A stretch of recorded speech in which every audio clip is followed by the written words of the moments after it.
If a little green is good, more is even better. Now, back to Green is Good with John Shigarian and Mike Brady. Welcome back to Green is Good. And we're so honored today to have Greg Wittbecker, who's the Director of Primary Aluminum Analysis and Recycling from Alcoa, on our show today. Greg has a long history. I could probably take the next 21 minutes to describe his history in metals and metals recycling. I'm not going to do that. Greg, welcome to Green is Good, and thank you for joining. You have such an important role in the whole green revolution and the sustainability movement. Thank you for being on the show and sharing with us everything that Alcoa is doing towards the recycling and sustainability and green revolution movements. Well, thanks, John. It's a pleasure to be with you and just share some of our views on all of the exciting things that are going on in recycling right now. And it really is a great time to be in the recycling business because, you know, people nationwide really do have significantly raised their passion for this subject, and we're just excited to be able to talk about all of the different things we got going on. Well, let's talk about that. You know, Mike, you know, the show goes around the world, so we want to talk a little bit about the around the world approach first. What does the aluminum can recycling rate in the United States look like as opposed to other countries right now or other areas around the world? Well, in the U.S. right now, we're recycling about 54% of all the cans that are consumed in the U.S. You know, that's slightly less than the global average, which is about 69%. Oh.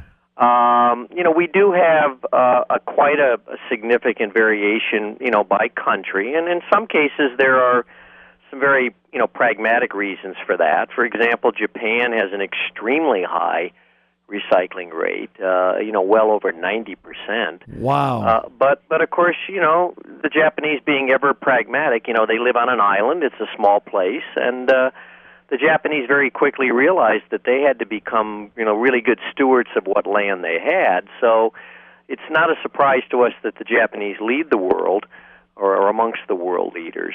But the U.S.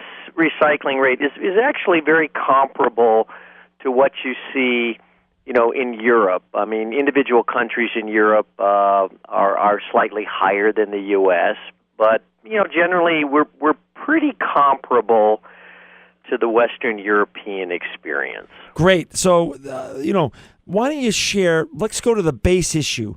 What are the benefits of recycling and recycling aluminum cans more specifically?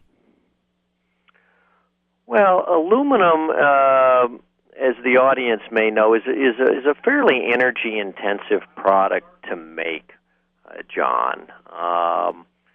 But by recycling aluminum, we can save a significant amount of energy, through the recycling process. Well, we talked a little bit about that on the intro. Why don't you give the wow number, Greg, on what percent of energy is saved as opposed to making aluminum cans from virgin ore and making them out of recycled aluminum?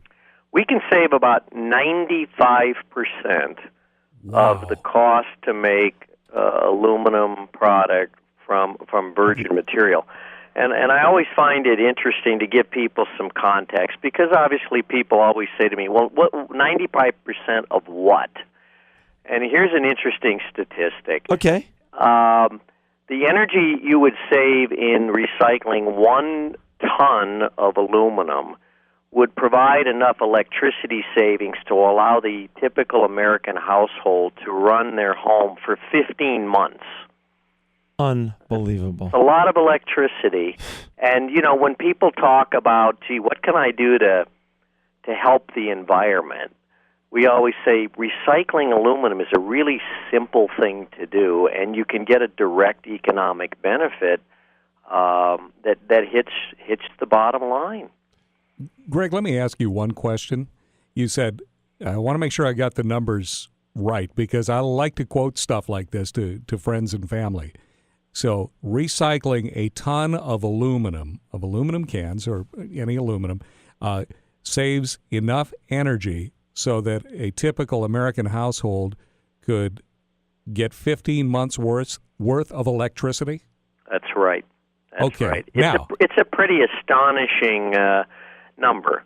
So Greg, you're on the show today, and even though you represent an amazing brand, Alcoa, which, by the way, for our listeners out there who after the show get so inspired about what Greg's sharing with you today, look at his two websites, alcoa.com and alcoarecycling.com. Both are really wonderfully done and great websites. Greg, though, this goes way beyond just metals, though, you're saying.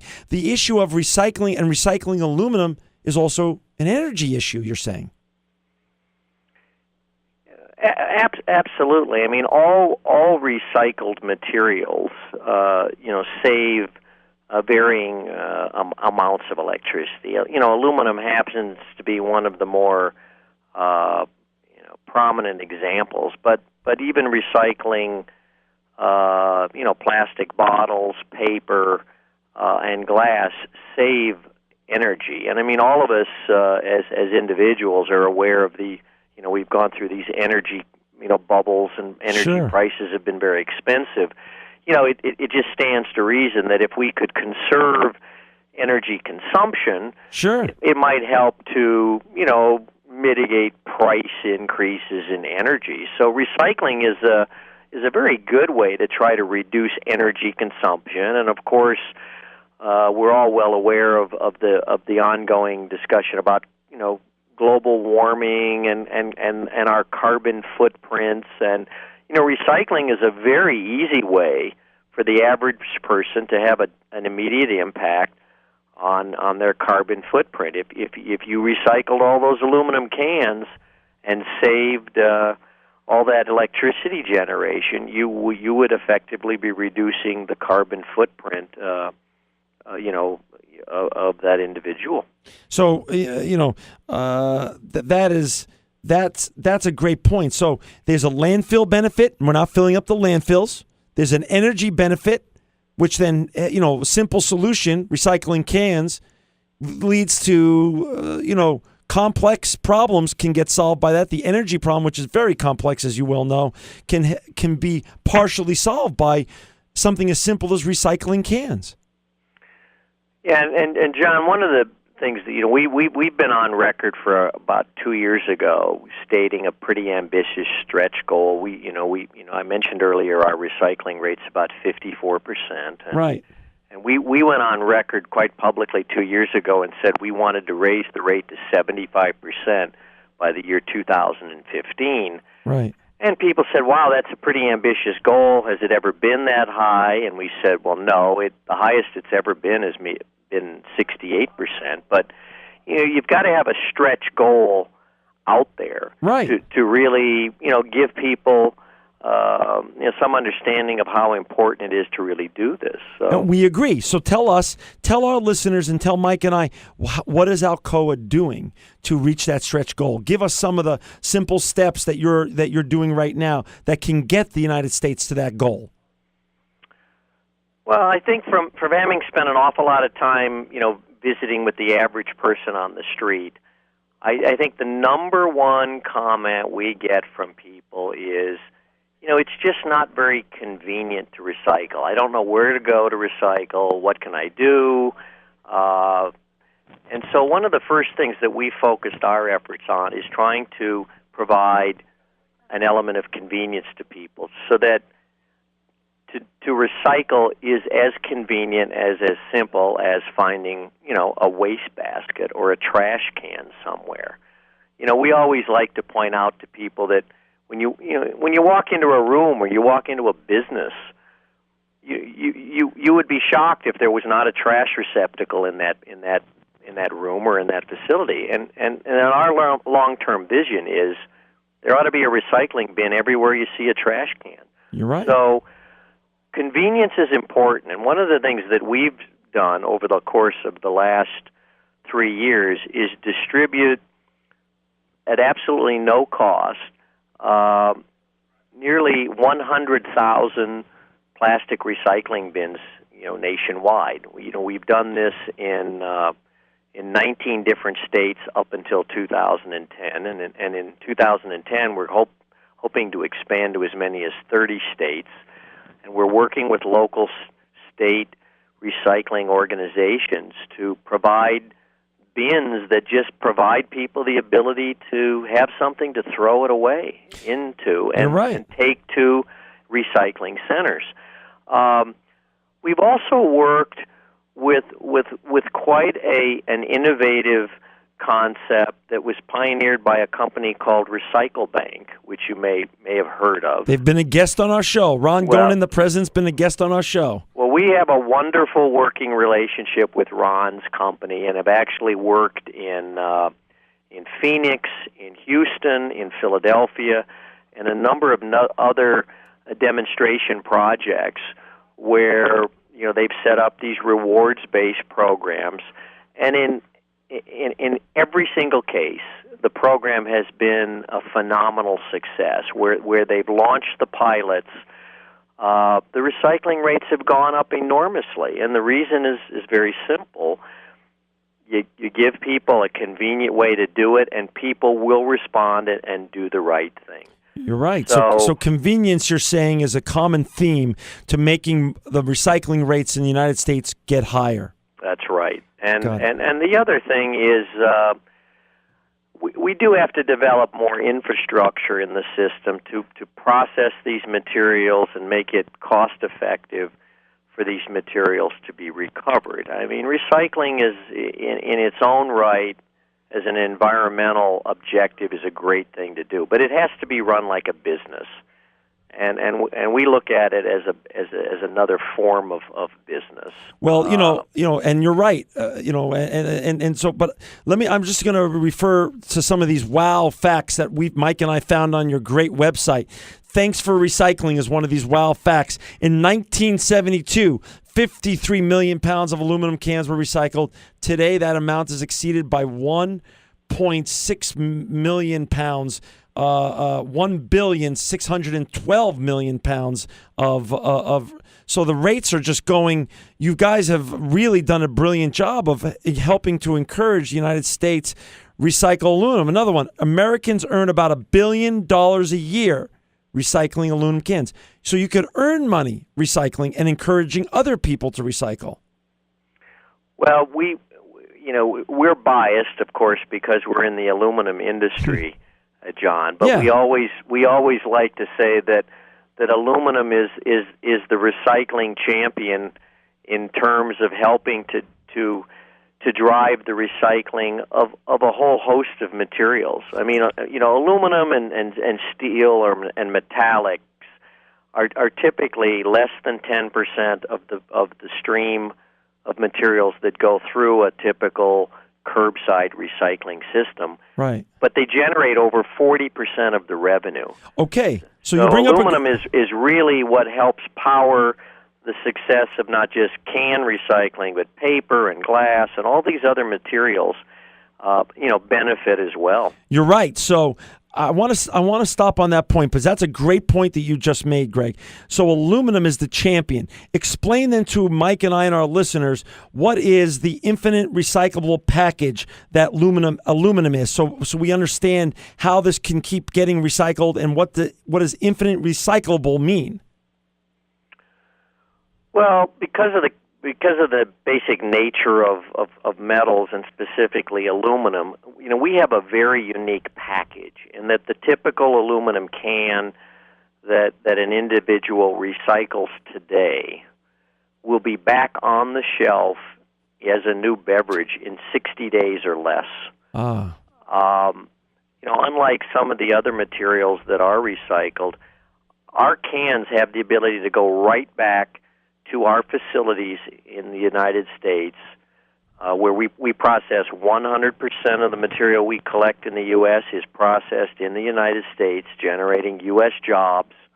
And those cans get remade back into aluminum can sheet, which goes right back into another aluminum can. So these used beverage containers literally are just spinning endlessly, going right back into the same primary application from whence they came, which, some of the other materials that are recycled today actually go through what we call sort of a down cycle, where they do get recycled, but they go into other sort of secondary applications. For example, PET bottles are often used to make carpet fiber, which is great that they're getting recycled and being used in a secondary application.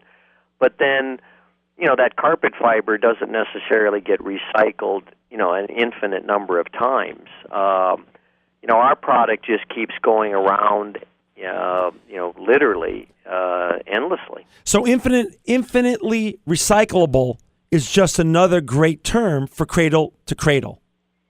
Right. We always like to say that the aluminum can was probably, it's now celebrating its 50th anniversary, but it was probably the original cradle-to-cradle product. There you go. Even before, John McDonough, came up with the whole science behind cradle-to-cradle and how to use these products in an infinitely recyclable fashion. So that is so great. So people who out there who are listening, the more you recycle your cans, the more they're going to be recycled into just more cans that you're going to be able to enjoy your favorite drink from. And one of the things that we always like to say to people, people have a tendency, John, to get a little bit overwhelmed by the whole thing about climate change, sure, carbon footprint, and sure, what can I do to help deal with this? And I mean, recycling an aluminum can is about the most basic thing you can do. When we set out to achieve this goal of 75% recycling, which is a lot of metal. I mean, don't get me wrong. We have to really get a lot more metal back in order to achieve that goal. Right. But when we started to break it down and look at the number of cans that were still out there unclaimed, and the number of people in our country, we said, if everybody in the country would literally recycle one more can a week, we'd make the 75% goal. So it's kind of like the old adage when we were all kids, where our mothers made us, take vitamins every day and do certain things every day. In this case, we said, a can a week is all we need to get to that goal. And that's something that the average person can say, that's not too big of a thing to ask. That is so true, Greg. I mean, it's like the almond industry. They say Blue Diamond almonds, a can a week, that's all we ask. Well, doing that, recycling one more can, I think anybody that is listening right now, if they were to think about one can, just how simple a goal that would be. And, it really started way back in the 70s. You're so right about the aluminum recycling really being the engine that drove recycling into people's consciousness. And at the top of the show, when we're talking with you, you use the word people are more passionate about recycling. And I think that is a very good point, Greg, because people have really embraced the recycling idea. It's become part of our collective DNA. Well, I think that's a very good point. We actually have a tagline that we came up with to try to symbolize what we were after in terms of that messaging we wanted. And we said, recycling, make it second nature. We wanted people to do this. That's great. As an instinctive thing, kind of like turning off the lights at night when they went to bed. You consume a beverage, and obviously we'd like it to be aluminum, but even if it's in a plastic bottle or a glass bottle, we just want people to recycle it because it's the right thing to do, and to do it just really second nature. Hey, Greg, unfortunately, we're down to the last couple of minutes here, 2 minutes or so. What if someone wants more information about aluminum can recycling, where should they go? Because we want our listeners to, get involved here and to be part of the solution and partner up with Alcoa. And really, we get like you've said and my partner says all the time, small steps can lead to big solutions and big change. So why don't you share with our listeners, where can they go to find more information? Well, a good place to start, John, would be to go to our website, which is alcoarecycling.com. The audience will find a whole host of different hyperlinks there to to other partners of ours that will tell them where they can take materials to be recycled if they don't have curbside collection in their particular communities. There's a lot of fun facts there on energy savings and different things that show how important recycling is to saving the environment. And they can also, interact with us through our blog, sending us things about, what things they're doing in their local community. They can also go to alcoa.com and send us information about things they're doing in their community, and also to request bins and educational materials directly from us, and also from time to time we're all over the country, visiting with people and making presentations. Well, Greg Wittbecker, Mike Brady and I are so thankful and honored that you came on our show today and shared all the wonderful initiatives that Alcoa is working towards to make our place and our world a better place to live in. We just want to thank you for your words of inspiration, for your solutions that you provided to our listeners. And Greg Wittbecker, you are living proof that green is good. Thank you.